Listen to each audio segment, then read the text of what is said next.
G'day trendsetters, welcome to episode 12 of the Funk Wabi podcast.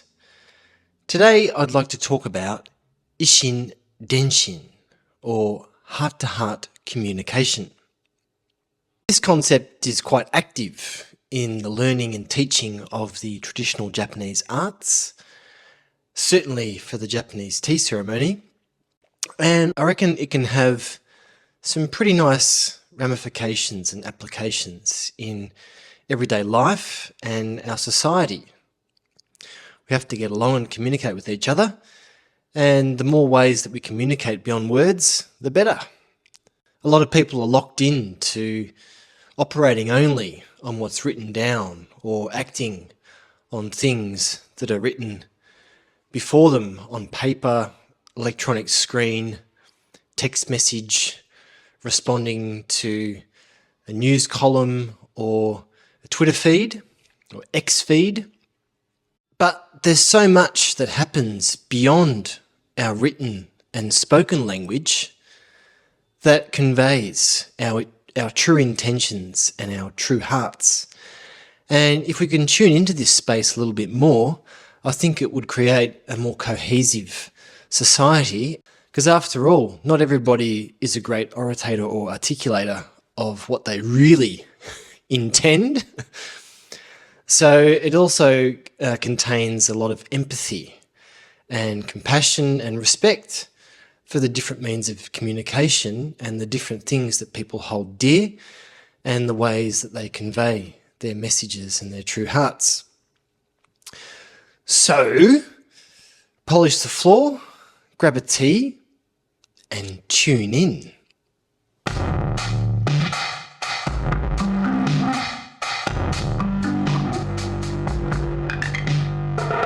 Rotary ho. So let me unpack this phrase first. It often comes as a couplet. So there's a 4-character phrase, Ishin Denshin, and another 4-character phrase, Kyogai Betsuden.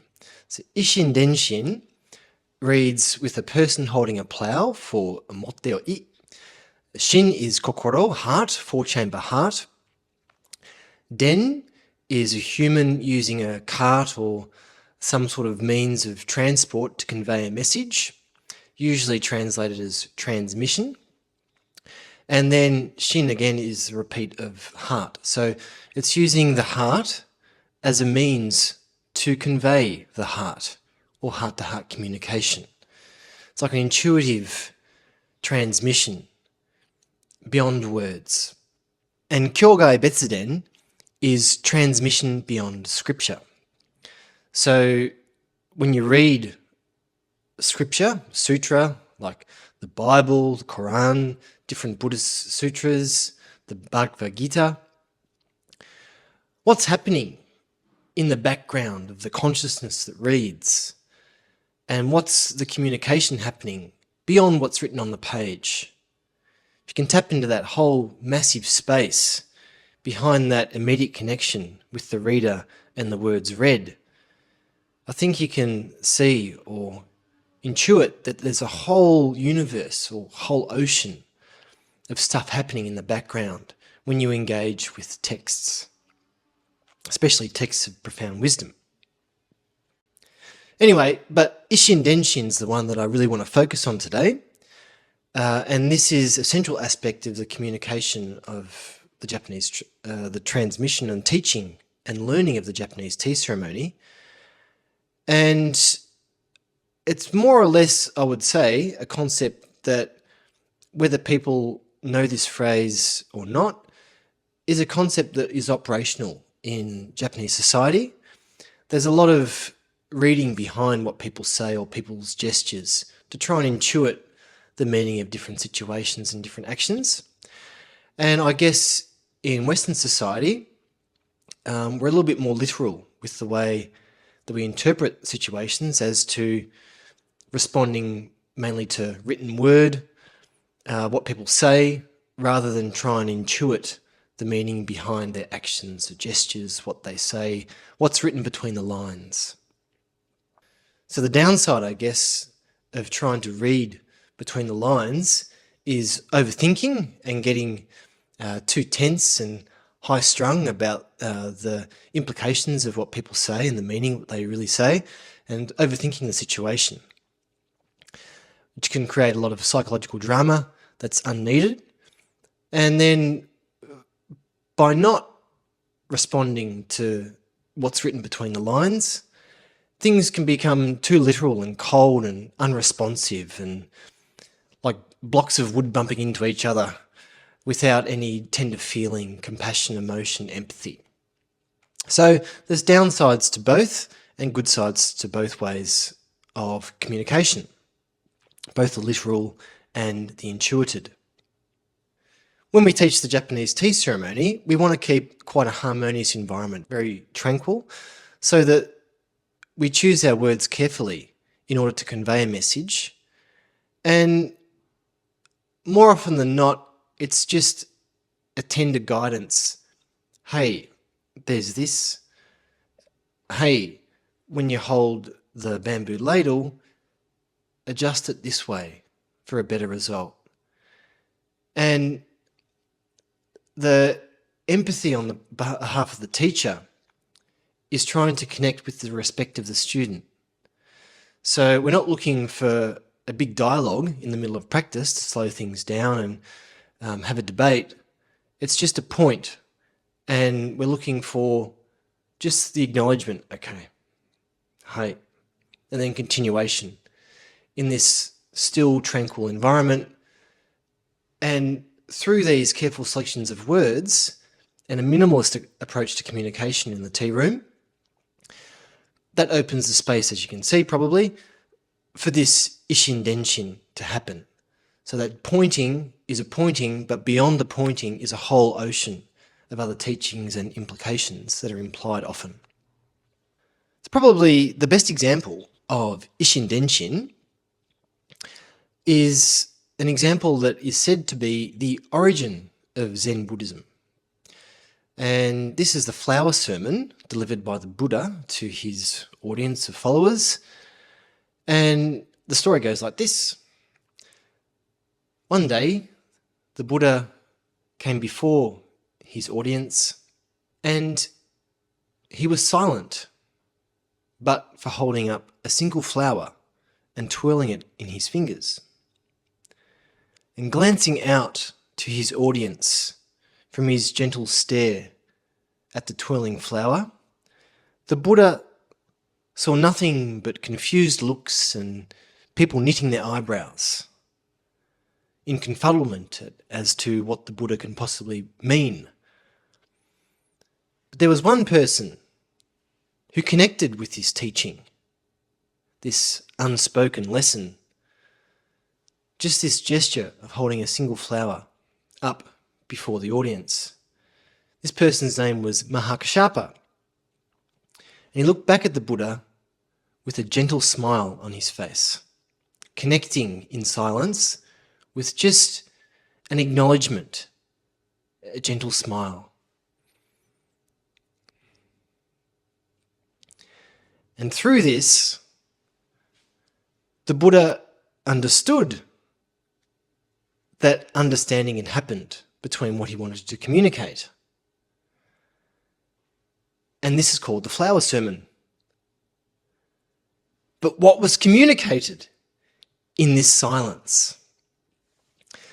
There's a phrase relating to this that I like. Think of two mirrors facing each other. No image between.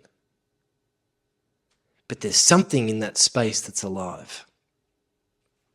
Now, among the hundreds of sermons that the Buddha gave before his followers, this one must have been pretty important for him because it said that because of this silent understanding that Mahakashapa displayed, the Buddha made him his successor. So Mahakashapa became the second patriarch of Buddhism. And as a physical gesture of the Buddha passing on the baton, so to speak, to Mahakashapa, the Buddha gave him his robes, his golden robes, as a token that, yes, Mahakashapa will lead you on now after my death. And after the Buddha's death, Another one of the Buddha's followers, Ananda, who was said to have a brilliant brain and who could remember all the Buddha's sermons verbatim. So he had a quite profound intellectual capacity, very good with words and intellect. And he came to Mahakashapa and asked the question. So the Buddha passed on his golden robe, but what else did he pass on to you? And Mahakashapa responded to Ananda by saying, Ananda!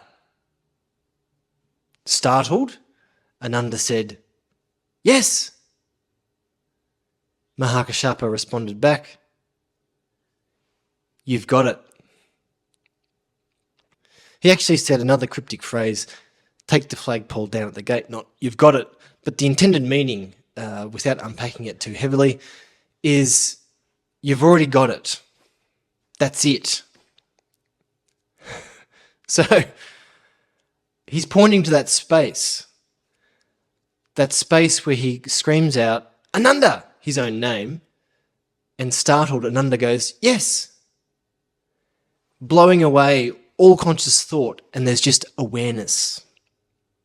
So he's pointing to that space there. And this is the space where heart-to-heart communication happens. So there's no logical processing, there's no words and phrases, there's just pure awareness and two people having interaction in that pure awareness, sharing. And at that very moment, Ananda actually didn't get what Mahakashapa was pointing to. And distraught, he went away for 7 days contemplating what had just happened. And in this 7 days, it finally clicked. He realised that what Mahakashapa was doing was giving him a jolt by saying his name. Ananda! Jolt, shaking him into pure presence where intellection was beside the point. So from these two examples, we can see that one is like a gentle nudge, the flower holding up, and the other is a jolt, Ananda! There's two types of ways used traditionally in Zen stories of trying to get people into this space where heart-to-heart communication can happen. So getting people out of their logical processing minds, interpreting information, just into that space of pure awareness and presence, where we can really start to feel out the meaning of things with our hearts. And some people here might be starting to extrapolate what I'm saying and getting into the space of like, oh, hang on a sec, don't feel very comfortable with this. Is this sort of starting to get into the space of like mind control? Well, it's not. It's just a way to be more real with the full faculty of the way that we communicate. And actually, on this note, one of the weird translations for Ishin Denshin that you find in some dictionaries is telepathy. Now, we're not suggesting that there's like talking happening between minds. It's more about pointing towards this phenomenon of a receptivity and orientation towards deeper truths that are beyond words, and wanting to acknowledge this Ishin Denshin space as something very real and alive, as much as the written scriptures and the written teachings of our different traditions, whether it be tea or ikebana or football, whatever. Another story that combines this gentle nudge and a sudden jolt is the famous tale of Kisako, or Cup of Tea Then, by Zen Master Joshu. Lived around the 900s, for about 120 years he was said to have lived. And this is a really enlightened bugger. And the famous story, which is central to the way of tea and the spirit of the way of tea as we practice it even today. And the story goes that a monk came to Joshu's temple in order to receive teaching from Joshu and study under the great master. And Joshu said to this new student, or would-be student, "Have you been here before?" And the monk said, "Yes." Joshu responded, "I see. Cup of tea then?" And the next day, another prospective student came, and Joshu again asked the monk the same question. "Have you been here before?" This time the monk said, "No." And Joshu replied, "I see. Cup of tea then?" And this went on day to day as new would-be students came and asked Joshu to teach them. And seeing all this, the temple's abbot couldn't understand what was going on between these new students and Joshu with the same dialogue each time. And irrespective of the answer yes or no, Joshu would always reply, "Cup of tea then?" or "Kisako." It got the better of him. So one day he said to Joshu, "Joshu, Master, can you please tell me that irrespective of the student's answer, yes or no, you always reply with, 'Cup of tea then?'" And Joshu said to the abbot, "Oi, abbot!" Shocked, the abbot said, "Yes." Joshu replied, "Cup of tea then?" So in this, there's a gentle nudge with "cup of tea then." The students are probably expecting something profound to come after. "Have you been here before? Yes or no? The great master, what's he going to say? Cup of tea then?" He lightens the situation, chucking something from left field, bringing people into pure presence, pure awareness. And what could be more heartfelt than sharing a cup of tea on your initial encounter with another human being? And the abbot, being perplexed at this interaction, obviously hadn't got it after seeing it numerous times. So enough of the gentle nudging, and okay, it's time for a sudden jolt. "Oi, abbot!" Yes? Shocked into that space where it can be receptive, pure awareness. Cup of tea then? Did it get through that time? I hope. And I myself am guilty of being thick as an old stump when it comes to the subtleties of the way communication and messaging can be passed between human beings. A big lesson that I'll never forget, I often tell some of my students who repeat the same behaviour that I did over 20 years ago, is the following. So my first tea teacher was very tender and caring and patient the way that she taught me. I was her first foreign student. I was the first foreign student in this group. And I was very, very, very lucky to be invited and welcomed into this practice space with all these other extremely skilled and wise long-time practitioners of the Ueda Sokoryu tradition of tea. Anyway, having a completely different cultural background and completely different way of responding to the fact that one has made a mistake, I displayed some behaviour I'm quite ashamed of now, but for everybody's benefit, let me embarrass myself. When my sensei pointed out certain mistakes or corrected me, my automatic response was to be defensive and to justify my mistakes, why I had made mistakes.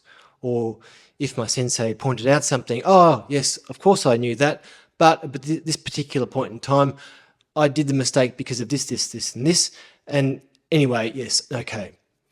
After pointing out a mistake, there's a good 30 seconds to a minute of wasted dialogue, yes, just to make me feel okay about the fact that I'd made a mistake.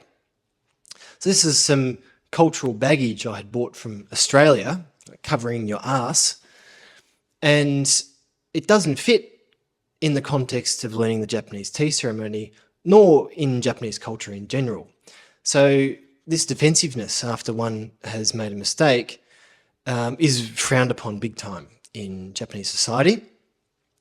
Just accept responsibility and get on with it. And one day, it got the better of my teacher.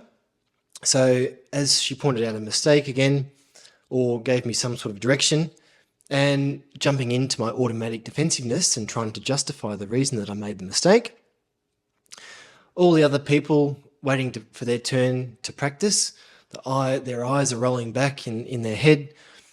And my sensei said, Adam, nobody here comes here to make mistakes. I know that you're not trying to make a mistake. So when I point out something or I instruct you to do something, you say, hi. And the penny dropped. Oh.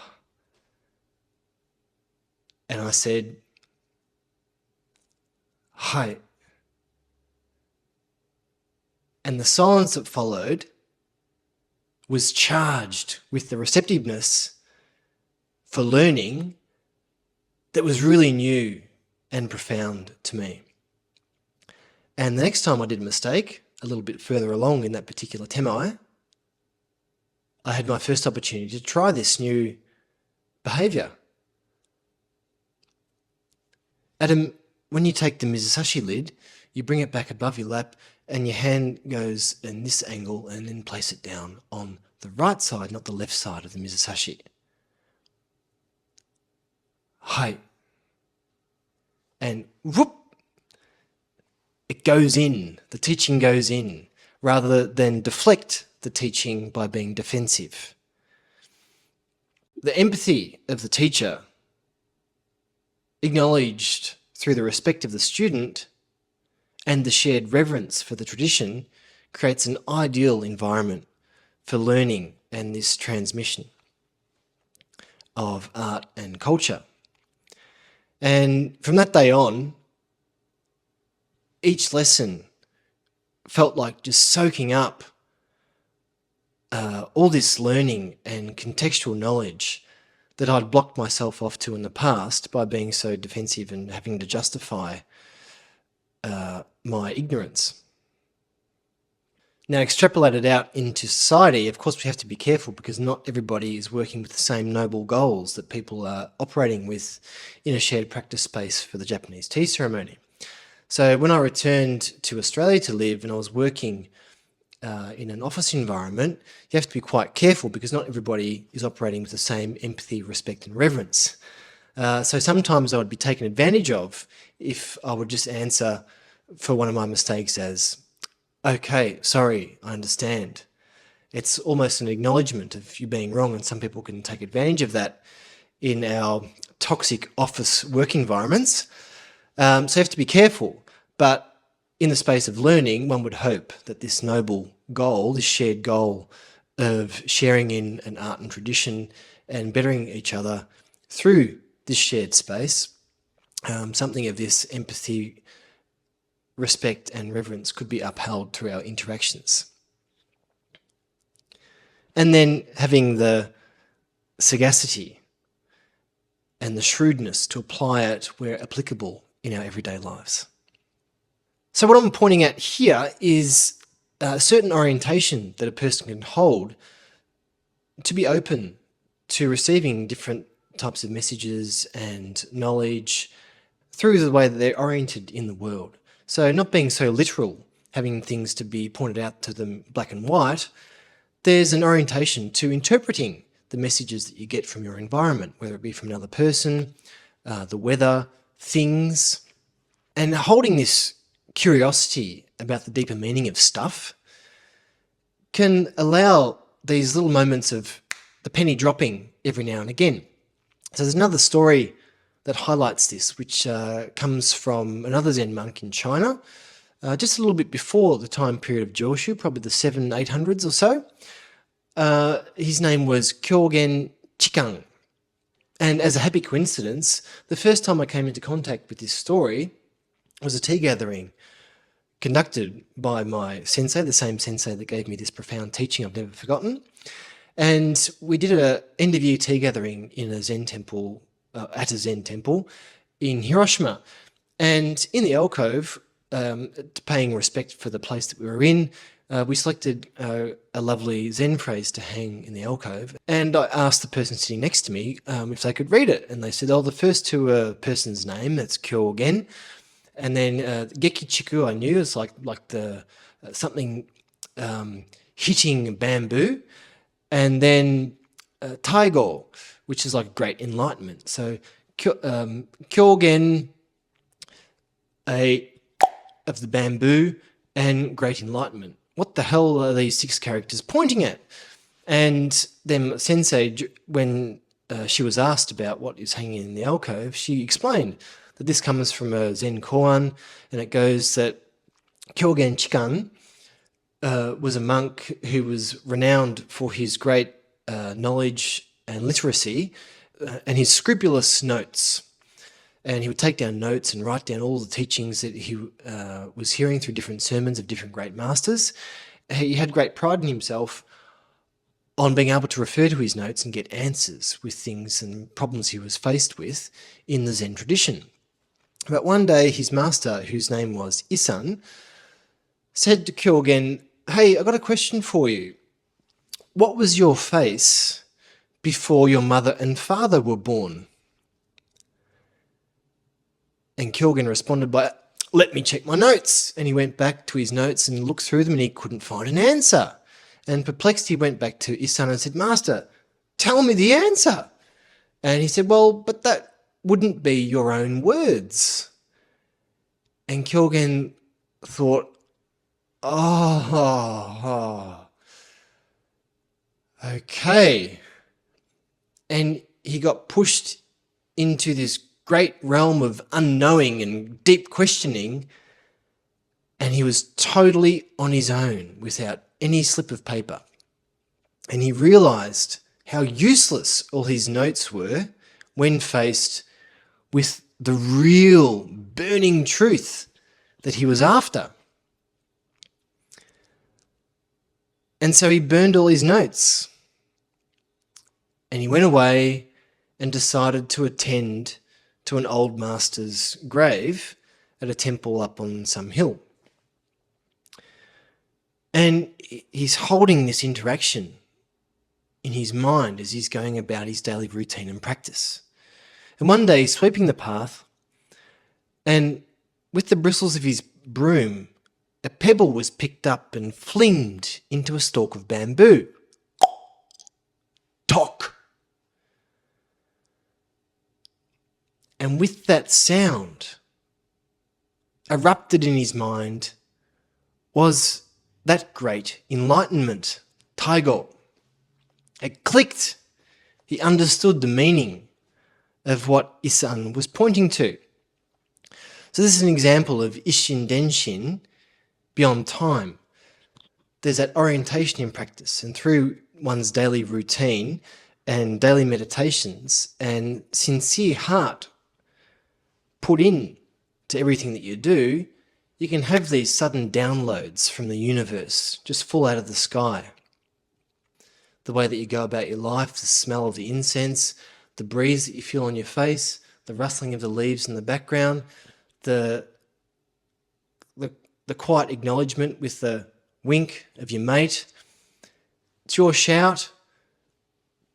"Oh, the beer tastes nice." Sitting in the tea room, listening to the kettle. All these things, the quiet meaning and the profundity behind the mundane can reveal itself through the way that you're orientated in the world. A modern day example which extends this story of Kyogen and his teacher Isan is through one of the things that Virgil Abloh highlighted in his lecture to the Harvard Design School. You can get it on YouTube. He said in this lecture that everyone needs their mentors. You need mentors with which you can grapple with, whether they're dead or alive, understand their legacy, their body of work, and really get your teeth stuck into what it is they did and what was working in their body of work and what was at play and operating in their body of work, the themes and philosophy and aesthetics. And Abloh says that you can start to build and form your own aesthetic on the shoulders of these mentors. And I think that we, whether consciously or not, do this in the Japanese tea ceremony. We all have particular tea masters, whether it be Rikyu, Furuta Oribe, Ueda Soko, Kawakami Fuhaku, Kobori Enshu, etc., etc., who we more or less idolize and consider as a mentor, even though they're long gone. And we start to formulate our own expression of tea and aesthetic based on their legacy.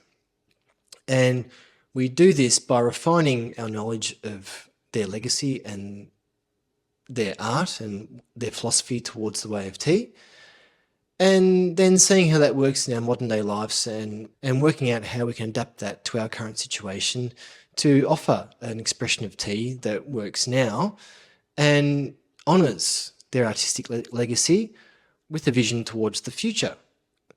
So Virgil Abloh's comments here, or recommendation here, reframes Isshin Denshin, or heart-to-heart communication, as an intuitive communion that transcends physical presence. And so in this way, by engaging with mentors' work, whether it be a hanging scroll or a tea bowl or a written piece of poetry, these pieces of art and cultural heritage invite us to step into their awareness and feel their pulse, so to speak. And we can extend it in our own lives and through our own activities. And in this way, we give new life to the beautiful. I've talked a lot about Zen examples because, of course, it's such a central concept in the transmission of Zen Buddhism and also the traditional Japanese arts, that I guess it kind of warrants a deep historical explanation about the roots of the term. But this term is also operational in different bits of religious and spiritual tradition that we have in the West as well. So, for instance, from Western philosophy, you think about the Socratic dialogues, so Socrates and Plato, that deep questioning back and forth between their students. Of course, it's a lot of language and words, but they're trying to tease out things that are operational behind language and trying to bring down into an understanding of things that are working, that are not accessed by language itself. Also, I think a profound episode in Christianity is when Mary Magdalene anointed the feet of Jesus and then cleaned his feet with her own hair. Now, this is all gestural, but imagine the massive amount of communication that's operating in the anointing of his feet and cleaning with her own hair. What that says, like, this still speaks to us today, as we still try and wrestle with the meaning of what this is pointing towards. It's kind of like an infinite tale that keeps on delivering new meaning over and over and over again throughout the generations. This is the space of Isshin Denshin. You have mystics like St. John of the Cross finding God in pure silence. And in everyday life, just that silent nod of our friend, that understanding and knowing that's communicated through that simple gesture, or a parent holding up a finger to their child. There's actually Zen monk Gute, in his one finger Zen, the response to a lot of his students' questions would just simply be holding up one finger. Of course, when a parent holds up one finger to the child, it's usually, hey, don't do that. But the reason why the child should not do what it is they're doing or are about to do is somehow communicated by just holding up that finger, where the presence of that one finger cutting through all the words that could be used to explain to the child why it's wrong or whatever not to do that particular thing. Holding up that one finger brings it into focus, and somehow the child understands without any words having to be spoken. This is the realm of Isshin Denshin. We also talk about being on the same wavelength. Like, think of some of your best friends, especially somebody like me who lives on the other side of the world as some of their best friends. Sometimes it goes for months. I don't have any communication with some of my best mates. But there's somehow some sort of understanding that's alive between you.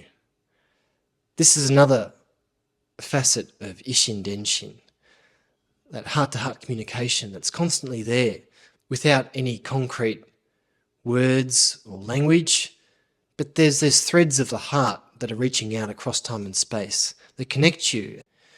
This is why tea is so important, because in the space of the tea room we have all this silent communication happening through gestures and just the vivid vibrations of tapping a chashaku, a bamboo tea scoop, on the side of a ceramic tea bowl. Tap, tap.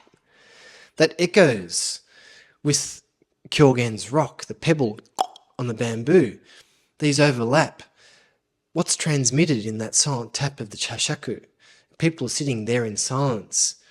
A lot is transmitted through these simple gestures and these subtle sounds. But without an inner alignment, that inner questioning, that heart of a seeker or a searcher, somebody that's after the deeper truths of why we're here, some of these simple mundane gestures and acts can be lost. That's okay. That's how it is. It's still fun to sit around and share tea. But to develop this deeper side of being alive in the world and this body here and now, you can start to switch on a receptivity to moments of Ishin Denshin by welcoming stillness in your life. Every now and again, just cutting out the mental reasoning and questioning and putting things together, stringing sentences together in your mind. Just breathe, concentrate on your breath, listen to the wind blowing in the trees outside, or tune in to the warmth of the sun on your face. Look at the passing clouds, hear the cars racing down the road, feel your feet walking on the bitumen, the smell of the book when you open it, the vibration and the sound and the harmonies in the other person's voice when you're listening to them talk. Notice the shift in posture, the different tone with the way that somebody delivers a message and what that means. Do you feel as if the other person is lying to you or telling you untruths? There's a lot of that happening at the moment. But the most important thing is to engage with others and things without preconceptions and without the urge to respond. You don't need to respond to everything. You don't need to play devil's advocate. You don't need to agree. Just be aware and present without preconceptions and the urge to respond. This turns on that unimaginable knowing that's present in the transmission that happens in Ishin Denshin. By attuning to the quiet resonance of things and other people, our world becomes vividly alive, and we can save ourselves a hell of a lot of communication and words because we can intuit what's going on, put pieces together, say things that are more considered, condense what we mean into shorter phrases. And then things really start to take on a poetry and beauty.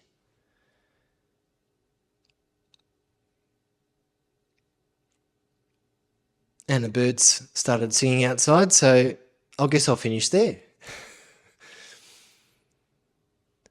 Links all in the description if you want to follow anything else of what it is I do. Thanks heaps for listening, and I'll get in your ears again soon.